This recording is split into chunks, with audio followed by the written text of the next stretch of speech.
Voici à quoi ressemble l'île de Saint-Martin après le passage de l'ouragan Irma. 95% du territoire français aurait été détruit et au moins 6 personnes sont décédées selon un bilan très provisoire. Des dégâts et des victimes sont également à déplorer sur l'île voisine de Saint-Barthélemy.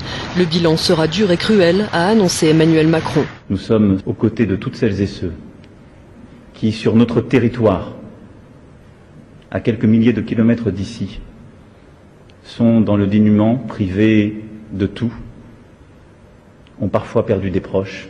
Croyez bien que c'est toute la nation qui est à leur côté et l'ensemble des pouvoirs publics qui sont mobilisés pour leur venir en aide.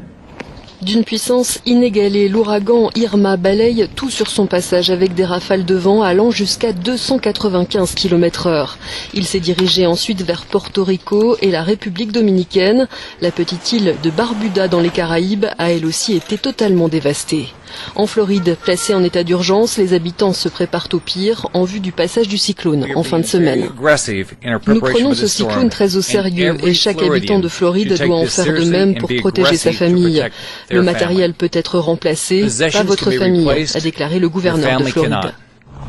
Les autorités ont ordonné l'évacuation des résidents des Keys, un archipel touristique situé dans le sud de l'État. Au moins 25 000 personnes ont déjà quitté la zone. Des images de désolation après le passage d'Irma dans les Antilles. Si l'ouragan a relativement épargné le sud de la région, ce n'est pas le cas de l'île franco-néerlandaise de Saint-Martin qui a été ravagée à 95%. À ce stade, 8 morts et 21 blessés ont été constatés, mais le bilan devrait encore s'alourdir, sans parler des dégâts matériels qui se chiffrent déjà en millions d'euros. Ce jeudi, le méga-cyclone a frappé le nord de Porto Rico, d'Haïti et de la République dominicaine. Irma est attendu vendredi à Cuba avant d'atteindre la Floride où il pourrait être rétrogradé en catégorie 4. Selon Météo France, l'ouragan Irma est le plus long cyclone de cette intensité jamais enregistré dans le monde par les services météorologiques.